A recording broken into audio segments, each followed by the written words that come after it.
Hello friends and collectors, you have joined me just in time for a brand new Diecast Emporium review. In today's video, we're going to be doing an analysis and an unboxing of the new for 2022 Diecast Masters Transport Series 1:32 scale Kenworth T380 with an Altec AA55 aerial service body. This is one of two such Altec aerial service body trucks expected to arrive shortly, with the other one being a Peterbilt truck. So let's not waste any more time. Let's go ahead and get this thing out of the white box. So removing it from the white outer shipping box, here is the actual model's box with a very nice picture of the model inside. Lot going on here. You can see Kenworth T380, Altec 132 scale, the item number, the Altec part number for them, as this model was made for Altec. Kenworth T380 with an Altec AA55 aerial service body, collectible die-cast scale model replica. You can see the yellow background, or gold background, pick your poison, being used for this particular Transport Series model. On the back, we have some information about the real Kenworth T380 as well as the real Altec aerial device, such as non-over-center, hydraulic platform, outriggers. Over here, you can see it has a Packard PX9 260 to 450 horsepower engine, as well as some transmission details.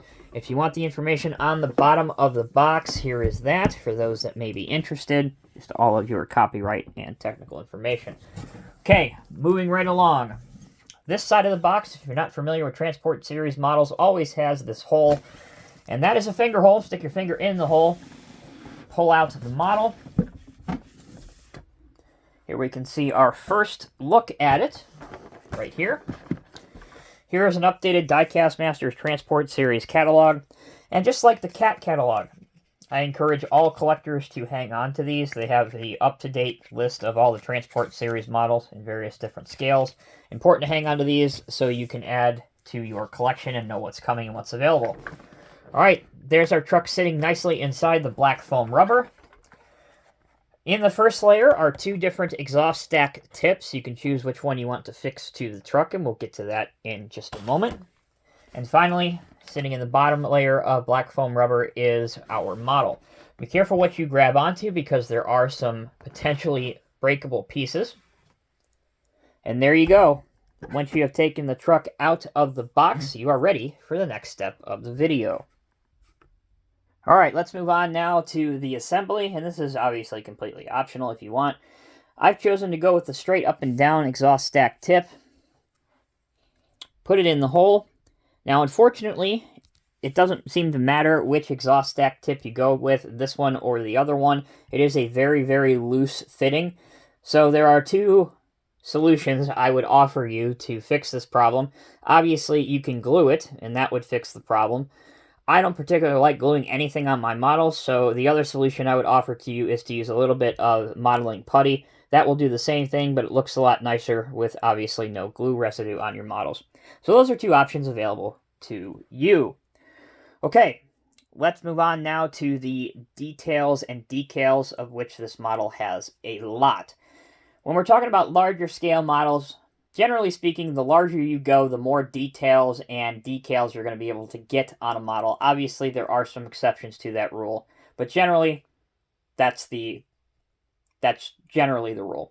So you have Altec up here, Altec on your boom, Altec on your door. There are lots of small labels, warning labels. All of these decals are very nice, very crisp, and they look very good. Here's the front of the truck with your chrome grille, the Kenworth logo. The wheels are chrome as well and look pretty good. Here's your blue filler cap for your DEF fluid.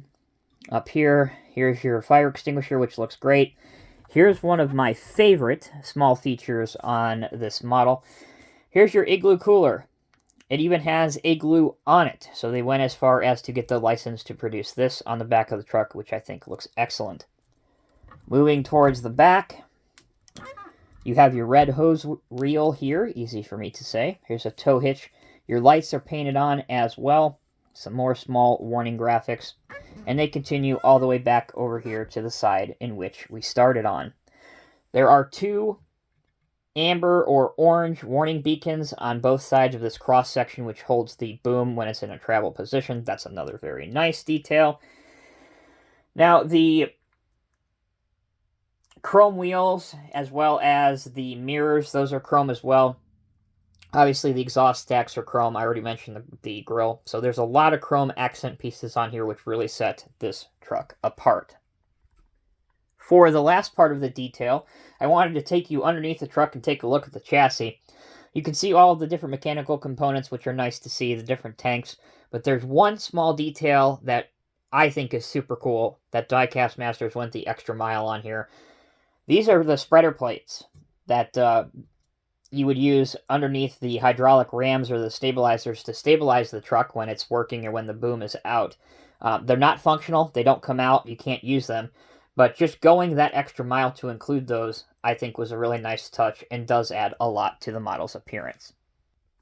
Moving on now to the features and the working parts. Obviously, this is a rubber-tired truck, so the wheels will roll, and it does feature working steering in either direction. Although, to be fair, the angle is a bit shallow because it clashes on the fender wells. Both doors will open, so if you have a figure in 1/32 scale, you can put them in either the driver or the passenger seat, or both. The hood also does open as well. And doing that, it is pretty rewarding because you can see different mechanical aspects underneath the hood as well, and some of them are even painted in different colors. All right, let's take our truck and get it set up on our job site. So let's move him on to the job. Obviously, once he gets parked, the first thing he needs to do in order to get working is to put our stabilizers down. There are 4 on this truck, 2 on each side. We'll begin at the rear. We'll lower our ones at the rear, and then we will move on to the ones at the front. So our rears are down. Now moving on to the ones at the front. Now these stabilizers, at least on my model, don't expect this to hold the truck wheels free, just for aesthetic look purposes. But it's nice that the stabilizers have been included nonetheless. So our stabilizers are down. You can clearly see that in frame. So now we need to move to our boom and our bucket and our arm. Let's extend that out.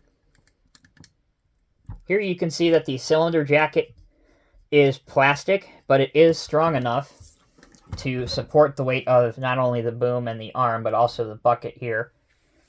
So it is a little bit difficult to see, but the range of motion is actually pretty darn good. And it will rotate 360 degrees as well. You can see that. Go ahead and rotate it the full duration. And as I mentioned, the cylinders for the most part are pretty stiff, so you can achieve any angle that you'd like to achieve for the most part. There you go. And one last bit of functionality, which I think is pretty cool. You have this black piece here with the little string dangling down from it, and that is your extendable winch, this black piece.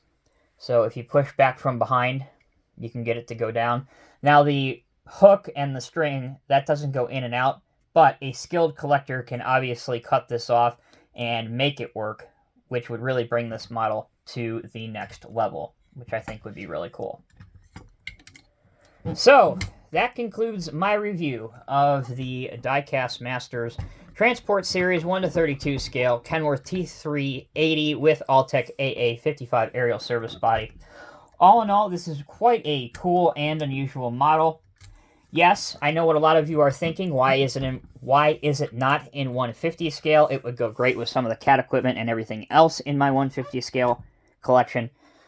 Altec models and bucket truck models for years have been made in 1/32 scale, and this was a requirement that the manufacturer wanted from Diecast Masters, so obviously you have to make the client happy.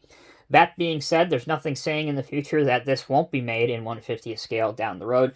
But again, as with any business, you have to make the client happy and fill their need first. Hope you enjoyed the video. Hope you found it helpful. If you did, please like it and share it with your friends. And check out the videos that are on your screen right now for similar reviews like this one. Thanks again for watching. Until next time, take care, be well. I'll catch you in the next review.